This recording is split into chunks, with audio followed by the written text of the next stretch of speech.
కాళేశ్వరం వద్ద సరస్వతి పుష్కరాలు ప్రారంభమైనాయి. ఇవాళ ఉదయం 5:30 ప్రారంభమైనటువంటి పుష్కరాలలో పుష్కర స్నానాలు మంత్రి దుద్దిల శ్రీధర్ బాబు, ఆ తర్వాత కొంతమంది ఎమ్మెల్యేలు కూడా పుష్కర స్నానాలు ఆచరించి ప్రారంభించడం జరిగింది. సో ఇవాళ సాయంత్రం ముఖ్యమంత్రి రేవంత్ రెడ్డి గారు వాళ్ళ దంపతులు కూడా పోయి పుష్కర స్నానం చేయబోతూ ఉన్నారు. అయితే ఇక కాళేశ్వరం అని పేరు యాదకొస్తే, కాళేశ్వరం అనేటువంటి ఆ పదం యాదకొస్తే అటు బీఆర్ఎస్లో ఒక భయం, ఇటు తెలంగాణ ప్రజల్లో ఇంకో భయం. కారణం ఏంది అనంటే 1,00,000 కోట్లు పెట్టి కట్టినటువంటి కాళేశ్వరం ప్రాజెక్టు లక్షణంగా కూలిపోయింది. అంటే ఎందుకు పనికి రాకుండా అయిపోయింది. సో ఆ పీడకల ఇంకా తెలంగాణ రాష్ట్రాన్ని వదిలిపెట్టట్లేదు. నిన్న ముఖ్యమంత్రి గారు కూడా మాట్లాడుతూ 1,00,000 కోట్లు పెట్టిన కాళేశ్వరం ప్రాజెక్టుతో 50,000 ఎకరాలకు కూడా 50,000 కాదు 5,000 ఎకరాలకు కూడా నీళ్ళు లేవు. పంపులే ఎత్తిపోసుడే లేదా, ఆడికెళ్ళి వస్తాయి.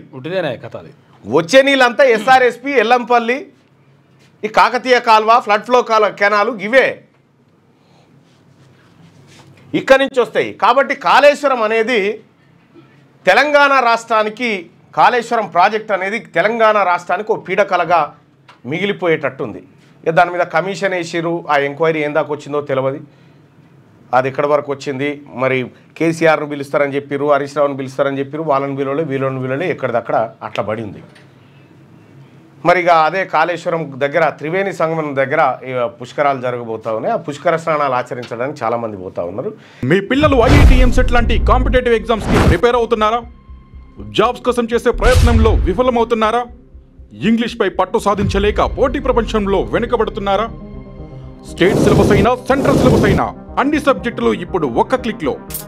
షేక్ స్పైకర్ ఇప్పటి వరకు ఎవరు తయారు చేయలేని విధంగా రూపొందించబడిన సరికొత్త యాప్.